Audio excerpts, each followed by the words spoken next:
Praise the Lord. இந்த சாட்சியின் மூலம் மீண்டும் உங்களை சந்திப்பதில் மிக்க மகிழ்ச்சி. கடந்த முறை என்னோட வாழ்க்கையில் கர்த்தர் செய்த அற்புதங்களையும் அதிசயங்களையும் சாட்சியாக நாங்கள் பகிர்ந்து கொண்டோம். அதை ஒரு வேளை நீங்கள் பார்க்கவில்லை என்றால் இந்த டிஸ்கிரிப்ஷனில் அந்த லிங்க் கொடுக்கப்பட்டிருக்கிறது. அந்த சாட்சிகளை நீங்களும் பார்த்து மற்றவர்களுக்கும் அதை பகிர்ந்து கர்த்தருடைய நாமத்தை மகிமைப்படுத்தும்படியாய் தயவாய் உங்களிடத்தில் கேட்டுக்கொள்கிறோம். எங்களுடைய வாழ்க்கையில் கர்த்தர் அநேக அற்புதங்களை செய்தார். இந்த முறை இந்த சாட்சி எங்களுடைய வாழ்க்கையில் கர்த்தர் செய்த ஃபினான்ஷியலில் எவ்வளவாய் நாங்கள் பாதிக்கப்பட்ட பொழுதும் நாங்கள் அந்த சூழ்நிலையில் இயேசு கிறிஸ்துவே நம்பினதுனால கர்த்தர் எங்களுக்கு 2 மடங்கு ஆசீர்வாதத்தை கர்த்தர் தந்தார். என்னுடைய கணவர் பிளட் கேன்சர்னால் பாதிக்கப்பட்ட பொழுது நாங்கள் மருத்துவமனையில் அவரை அனுமதி செய்தோம். அப்போ மருத்துவர்கள் 4 சைக்கிள் 20 கிமோ சொல்லியிருந்தாங்க. அதற்கு பல லட்சங்கள் ஆகும் அப்படின்னு சொல்லியிருந்தாங்க. நாங்கள் 2008ஆம் ஆண்டு நாங்கள் ரட்சிக்கப்பட்டோம். அதற்கு முன்பதாக நாங்கள் சர்ச்சுக்கு ஒரு 100 ரூபா அப்படி தான் நாங்கள் கொடுத்துருக்கோம் அதற்கு முன்னாடி வரைக்கும். ஆனால் 2008ஆம் ஆண்டு ரட்சிக்கப்பட்ட பின்பு இந்த வேத வார்த்தைகள் எங்களுக்கு நாங்கள் ஒவ்வொன்றாக கீழ்ப்படிய ஆரம்பித்ததுனால நாங்கள் அந்த என்னுடைய சம்பளத்தில் உள்ள தசம பாகத்தை நான் கொடுக்க ஆரம்பித்தேன். அது மட்டும் இல்லை, சின்ன சின்ன சபைகளுக்கு, ஏழை எளியோருக்கு கொடுத்தோம், பலவீனப்பட்டவர்களுக்கு கொடுத்தோம், கேன்சர்னால் பாதிக்கப்பட்டவர்களுக்கு நான் கொடுப்பேன். அப்படி என்கிட்ட ஒரு வேளை பணம் இல்லைன்னா என்னுடைய பிள்ளைகளுடைய மோதிரம், கம்மல் அதெல்லாம் நான் எடுத்து கொடுத்து விடுவேன். என்னுடைய கணவர் சொல்லிகிட்டே இருப்பார், 2 பெண் பிள்ளைகளை வச்சுருக்கிற எடுத்து கொடுக்குறையே அப்படின்னு சொல்லி. ஏன்னா நான் தசம பாகத்தை கொடுப்பேன், என் கணவர் கொடுக்க மாட்டார். என்னுடைய கணவருடைய அந்த தசம பாகத்தை கூட நான் தான் கொடுத்து கொண்டிருந்தேன். அந்த நேரத்தில் என்னுடைய கணவர், அவருக்கு 19ஆவது நாள்லேயே எல்லாமே நோ எவிடன்ஸ் ரிப்போர்ட் வந்ததுனால ஸோ அவரை டிஸ்சார்ஜ் பண்ணாங்க. பல லட்சங்கள் பில்லு வந்தது. அப்போது என்னுடைய கணவர்கிட்ட நான் சொன்னேன், எதெல்லாம் நமக்கு பாவம்னு இருக்குதோ அதெல்லாம் நம்ம ஆண்டவர்கிட்ட கன்ஃபஸ் பண்ணுவோம் அப்படி சொல்லியிருந்தேன். அந்த நேரத்தில் தான் என் கணவர்கிட்ட நான் சொன்னேன், நீங்கள் இது வரைக்கும் தசம பாகம் கொடுக்கவே இல்லை உங்கள் சம்பளத்தில் சபைக்கு, அதனால் நீங்கள் அதை பொருத்தனை பண்ணுங்க அப்படின்னு நான் சொல்லியிருந்தேன். அப்போது அவர் எப்படி 2 பெண் பிள்ளைகள் இருக்கிறாங்களே அவங்களுக்கு நம்ம சேர்த்து வைக்கணுமே அப்படி சொன்னார். அதெல்லாம் கர்த்தர் பார்த்துக்கொள்வார், நீங்கள் பொருத்தனை பண்ணுங்கன்னு சொல்லுவோம். ஏன்னா கர்த்தருடைய அற்புதங்கள் அதிசயங்கள் எங்களுடைய வாழ்க்கையில் நடக்கணும் அப்படின்னா இந்த வேதத்தில் உள்ள வார்த்தைகளுக்கு கீழ்ப்படியும் பொழுது, ஆண்டவர் தந்த கட்டளைகளுக்கு அது கீழ்ப்படியும் பொழுது தான் அந்த அற்புதங்கள் அதிசயங்கள் எங்களுடைய வாழ்க்கையில் நடக்கும்னு நாங்கள் இந்த வேத வார்த்தையின்படி விசுவாசித்ததுனால நாங்கள் எங்களுடைய தவறுகள் பாவங்கள் எல்லாத்தையும் தேவ சமூகத்தில் அந்த மருத்துவமனையிலே நாங்கள் கன்ஃபஸ் பண்ணோம்.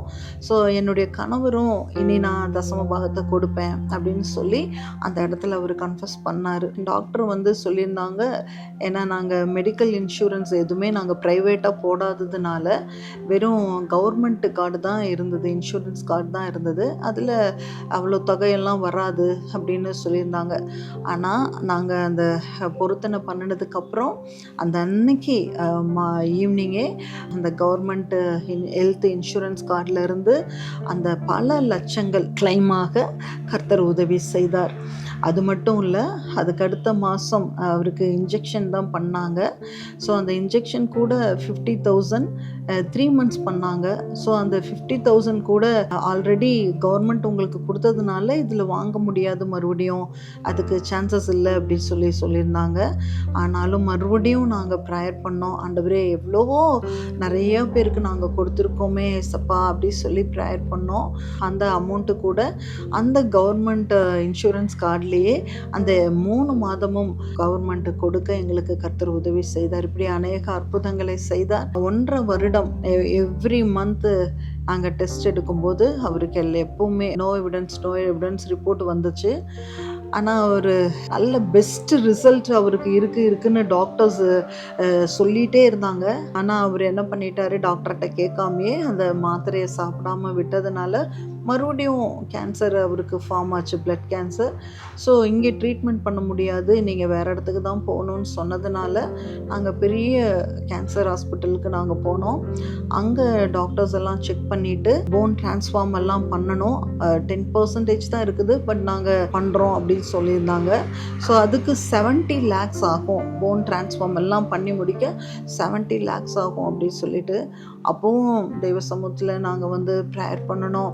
ஆண்டவரே, எவ்வளவோ நாங்கள் நன்மைகள் செஞ்சுருக்கோம், எத்தனையோ பேருக்கு நாங்கள் கொடுத்துருக்குறோமே அப்படின்னு சொல்லிட்டு நாங்கள் ப்ரேயர் பண்ணோம். அங்கே ஹாஸ்பிட்டலில் இருக்கிறவங்களும் சொன்னாங்க, அந்த இன்சூரன்ஸ் செக்ஷனில் அந்த ஆஃபீஸில் இருக்கிறவங்க சொன்னாங்க, ஆல்ரெடி நீங்கள் நிறையா கிளைம் பண்ணியிருக்கிறனால, உங்களுக்கு கவர்மெண்ட்டு கொடுத்துருக்கனால இந்த முறை கிடைக்கிறது ரொம்ப கஷ்டம், நீங்கள் தான் பண்ணணும் அப்படின்னு சொல்லி செகண்ட் டைமும் அவருக்கு எல்லாத்துலேயும் நோ எவிடன்ஸ்னு ரிப்போர்ட் வந்தது. பெரிய அற்புதத்தை கர்த்தர் செய்தார். அப்போ நாங்கள் 10 lakhs அங்கே டிஸ்சார்ஜ் பண்ணும்போது 10 lakhs பே பண்ணணும் அப்படின்னு சொல்லியிருந்தாங்க.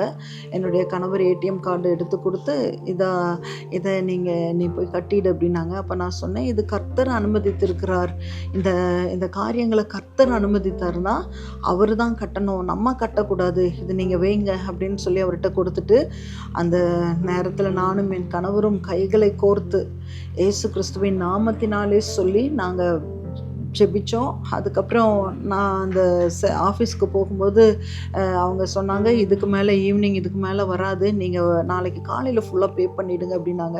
அப்போ நான் சொன்னேன், இல்லை மறுபடியும் ஒரு டைம் நீங்கள் பாருங்கள் கம்ப்யூட்டரில் அப்படின்னு சொல்லும்போது, அவங்க வீட்டுக்கு போகிற அவசரத்தில் இல்லை நாளைக்கு பார்க்கலாம் அப்படின்னாங்க. இல்லை ஒரே ஒரு தடவை நீங்கள் பாருங்களேன் அப்படின்னு சொல்லி நான் சொல்லும்போது, அவங்க அந்த கம்ப்யூட்டரில் இவரோட பேரில் வந்திருக்குதா சொல்லி பார்க்கும்போது, அந்த அத்தனை தொகையும் மறுபடியும் 4வது முறையும் அந்த கவர்மெண்ட் இன்சூரன்ஸ் கார்டில் கிளைம் ஆகுவதற்கு கர்த்தர் உதவி செய்தார். இப்படி அநேக அற்புதங்களை எங்களுடைய வாழ்க்கையிலே கர்த்தர் செய்தார்.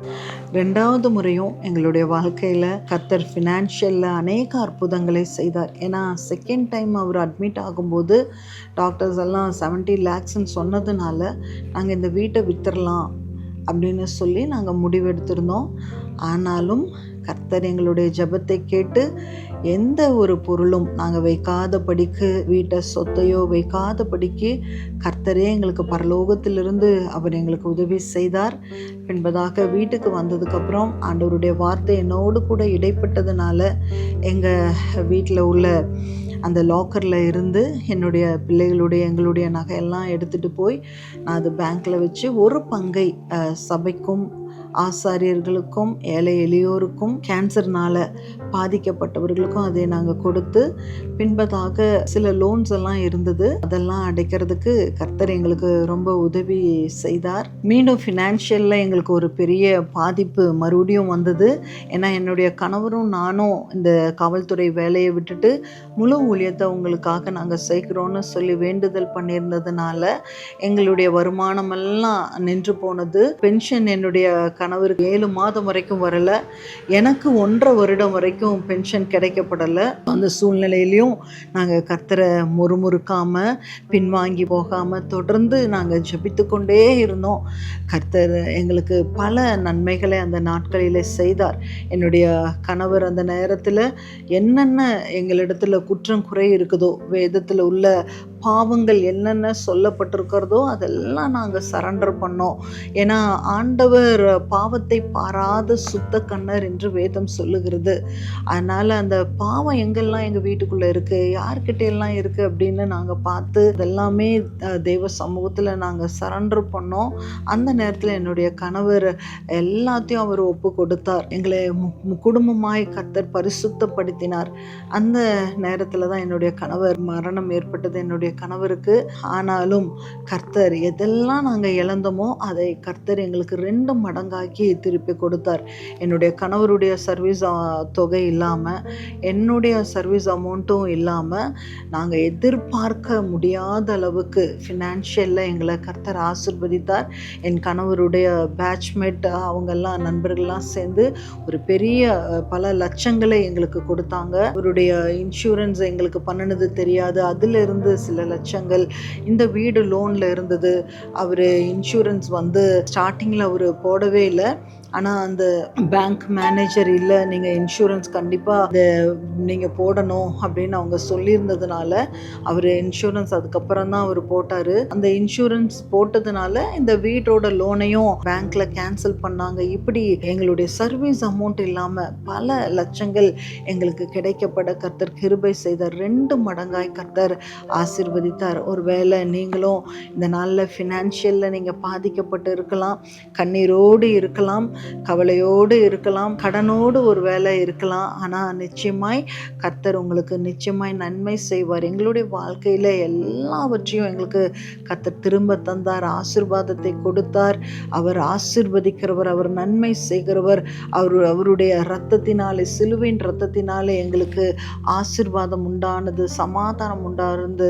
அவருடைய நாமத்தினாலே சகலத்தையும் எங்களுக்கு திருப்பி கர்த்தர் கொடுத்தார். இந்த நாளில் கண்ணீரோடு இருக்கிற உங்களுக்கும் கர்த்தர் நன்மை செய்வார். இந்த நாளில் கேட்ட யாவரையும் கர்த்தர் ஆசீர்வதிப்பாராக. ஆமேன்.